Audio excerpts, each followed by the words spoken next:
You know that feeling? You're just constantly running. You check your emails at like 11 p.m. trying to optimize every single minute of your day. But somehow you still feel like you're perpetually falling behind. That's the one. That intense feeling of never catching up. It's the central paradox of modern life. I mean, research shows we actually work fewer formal hours than people did back in, say, the 1960s. And yet we feel relentlessly hurried, stressed, Yeah. just unable to catch up. So that's the core tension we're diving into today, right? We're using Piko Iyer's work on what he calls Zijing, or the art of stillness. Exactly. Mm. Our mission here really is to understand why. Why, in a world that's built for constant connection, constant acceleration, why has the simple act of choosing to stop become the ultimate luxury of our century? And what Iyer seems to suggest is that the problem isn't the workload itself, it's the information overload. That's what drives that frantic feeling. Right. When the external world is just pure chaos, constantly demanding your attention, the only real solution has to be internal. It's about, internal resource management. And nothing really illustrates that internal shift better than that first story Iyer shares, the one that's so surprising. The Leonard Cohen anecdote. Yes. Here's Leonard Cohen, poet, singer, the ultimate worldly traveler, and he retreats to the Mount Baldy Zen Center. So what was his motivation? I think that's the question everyone has. Exactly. This is a man who had experienced every pleasure, every success the world could offer. I would just assume he went there looking for some, grand spiritual revelation. But what's so crucial here is that he didn't. He saw stillness. Well, he didn't see it as a spiritual indulgence.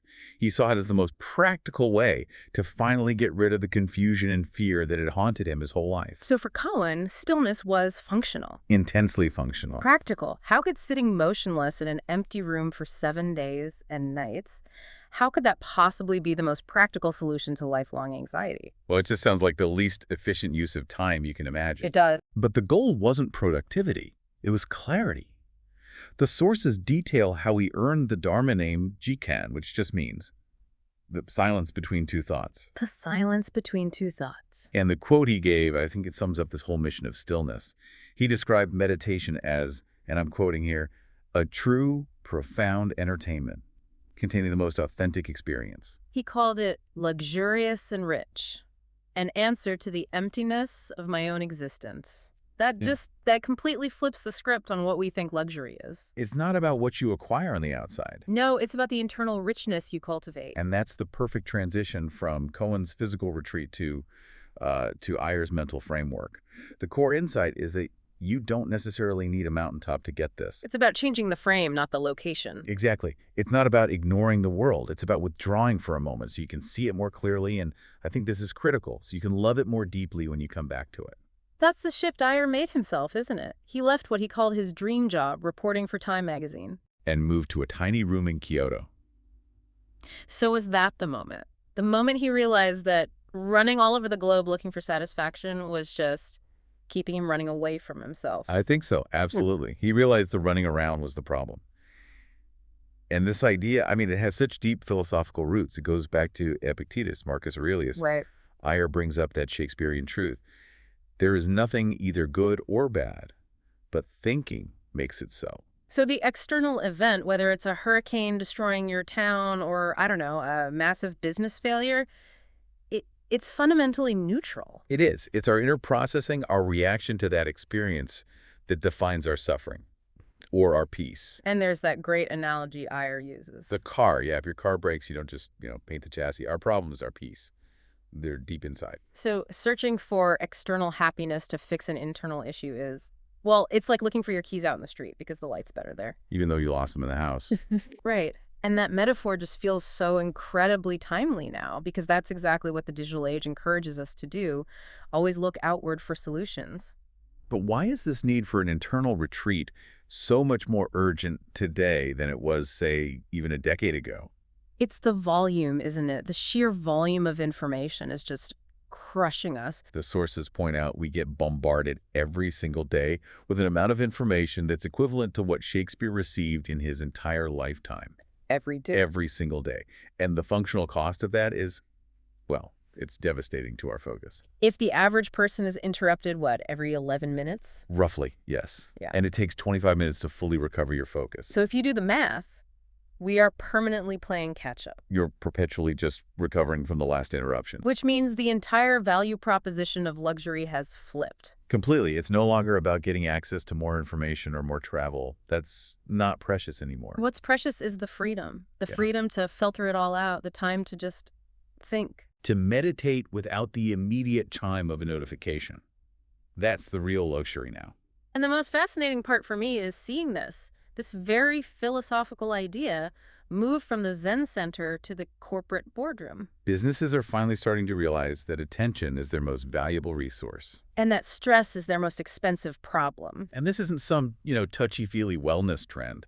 This is preventative medicine against the 21st century stress epidemic. Yeah. And it has real, quantifiable results. Look at Intel. They implemented something called quiet time, 4 hours a week where executives are banned from email and phones. Which sounds almost revolutionary, doesn't it? It does. Are we really at a point where you need a formal corporate policy to prevent email for 4 hours? We are. And that's the hard business case for Stillness. Google has its Search Inside Yourself course, which is hugely successful. It focuses on clarity, emotional intelligence. And Aetna saw a huge reduction in stress, right? A remarkable 1/3 reduction in stress among employees who did weekly yoga and meditation. These things save corporations billions in healthcare and productivity. Stillness is literally improving the bottom line. But, and this is important, we have to be clear that stillness isn't always this pleasant, easy escape hatch. No. The sources remind us that when you stop running, you're often just trapped in your own head.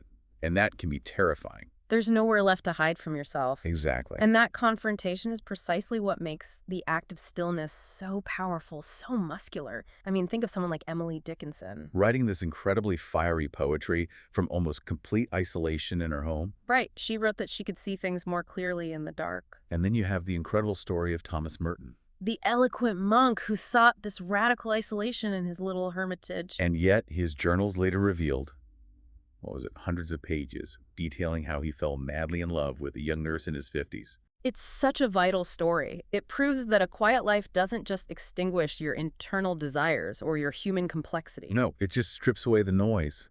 It removes the distractions that keep us from even noticing those desires and struggles in the first place. Which leads to that ultimate paradox, doesn't it? It does. The rule of meditation is that if you go in hoping for some profound thought or for happiness, you get neither. You have to give up those intentions first.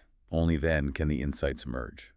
So if we're looking for a practical way to apply this, Yair talks about the Sabbath in time, not space. I love that concept. We need to carve out a weekly empty space, like a church made of time, where we can just wander without a purpose, without an agenda.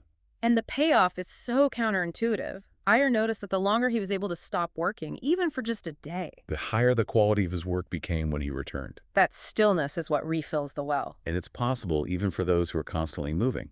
You have Matthew Ricard, the molecular biologist who became a monk, often called the world's happiest man. He sees flying as a brief monastic retreat. Right. He just watches the clouds and realizes that everything is still, yet everything is moving. That's the clarity. That's what we're all seeking. And it brings us right back to Leonard Cohen's unexpected late career comeback. Why, in a world obsessed with speed, did his slow, quiet, death-themed album top the charts globally? Because people are starving. They're starving for the clarity and wisdom that comes from a life of internal listening. That depth. It offers something the fast news cycle never, ever can. So our final takeaway seems pretty clear. Stillness is a choice. It isn't about fleeing the world. It's not an escape. It's a muscular active choice. It's an intentional drawing of energy and perspective back into our complex, accelerating world. The sources suggest that nothing is more vitalizing than slowing down. And that nothing is more luxurious than focus. Which I think leaves a really important challenge for you, the listener. Where in your own life can you create a second home in time? Even if it's only, 3% of your busy week? Exactly. Because that tiny space, that's where you buy back your attention. That's where you find your stillness.